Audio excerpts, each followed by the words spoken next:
Assalamualaikum warahmatullahi wabarakatuh. Selamat pagi sahabat tani ya. Hari ini tanggal 4 Mei 2025. Kembali kita akan tanam padi Cibatu 06 di lahan yang sama di MT1 kemarin. Nah, untuk padi Cibatu kita tanam di lahan seluas 1780 meter persegi. Di MT1 kemarin ada di video saya, ini bisa panen 16 kintal 15 kilo kotor ya.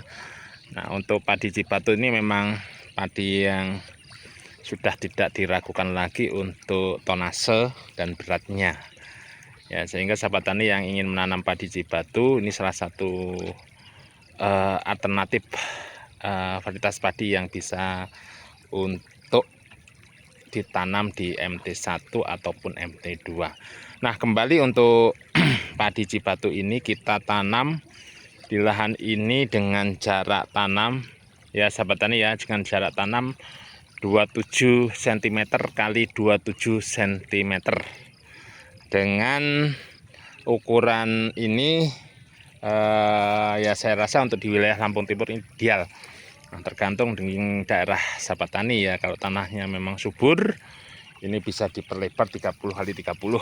Tapi kalau di Lampung karena lahannya memang sudah tandus, kita gunakan jarak tanam 27-27. Kemudian untuk lahan kurang lebih 1780 meter atau seperempat bau, ini menghabiskan benih 5 kilo ya. Jadi untuk sahabat tani yang berapa kilo untuk lahan itu untuk benihnya, biasanya kita 5 kilo cukup ataupun sisa. Kalau seperempat hektar ini biasanya 7,5 kilo ataupun 7 kilo ini sudah cukup ya untuk lahan setengah hektar.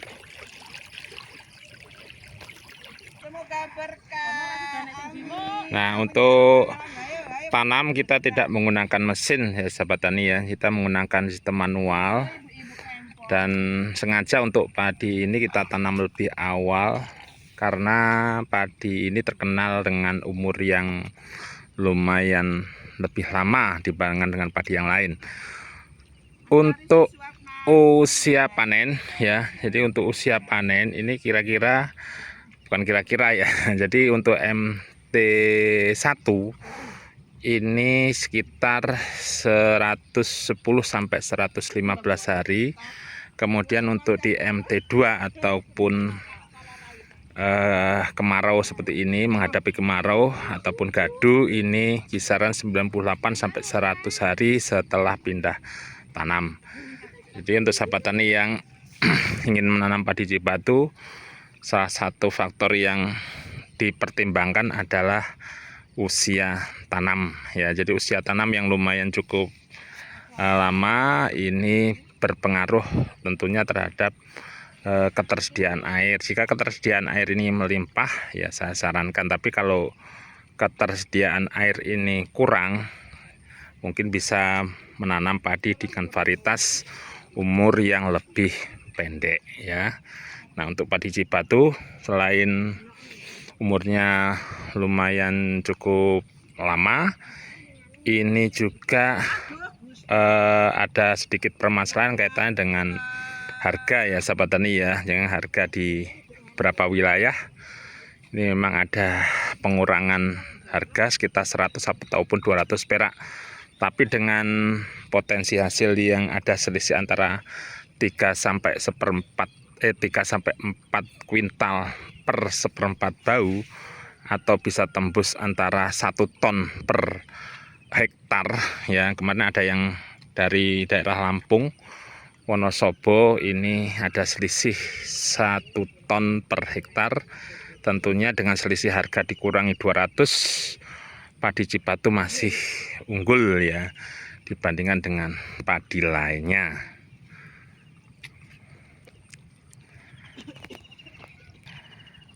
Untuk yang bertanya, sekali lagi untuk yang bertanya masalah rasa nasinya, jadi untuk padi ini memang terkenal dengan rasa nasi yang agak keras ya, sehingga kalau yang tidak suka dengan rasa nasi yang agak keras ini, kalau untuk konsumsi saya tidak sarankan untuk menanam padi Cibatu. Silahkan cari padi ataupun varietas yang pulen ya, seperti Denok 66, Ceherang, ataupun padi-padi yang lain. Kemudian perlakuan terhadap lahan, sekali lagi sahabat tani ya. Jadi lahan ini sebelum ditanam tentunya kita harus antisipasi dari hama keong. Ini sudah kita spray atau semprot dengan bentan ya sahabat tani ya. Jadi jangan ragu untuk menyemprot keong, karena ada beberapa daerah yang tidak mau menyemprot keong, tapi kita semprot dengan bentan ya. Ini salah satu insek mengatasi hama molusa ya, yang sangat efektif untuk membasmi hama keong di sawah.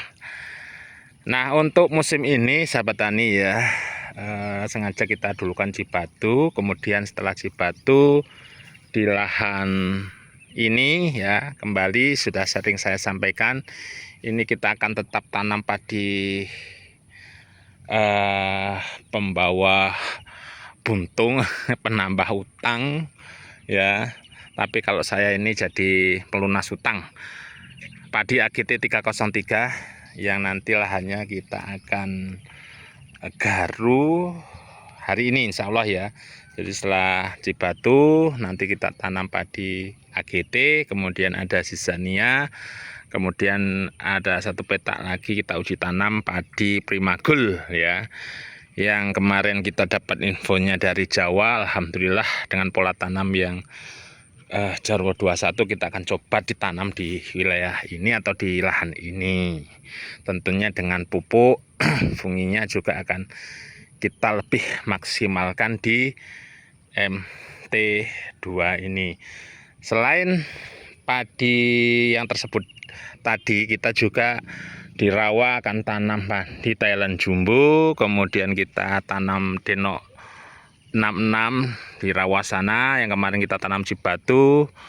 Kemudian Galur Nusantara kemarin kita gagal untuk sebar benih 10 kilo habis.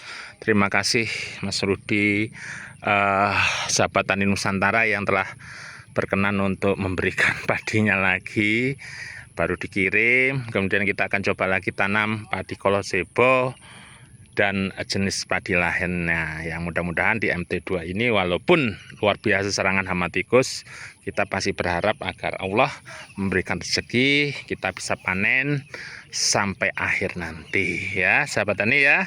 Demikian informasi yang bisa saya sampaikan. Nah, ini kita real, jadi kita apa yang kita tanam itu yang kita akan berikan kepada sahabat tani ya. Mudah-mudahan informasi ini bermanfaat. Saya Iri, assalamualaikum warahmatullahi wabarakatuh.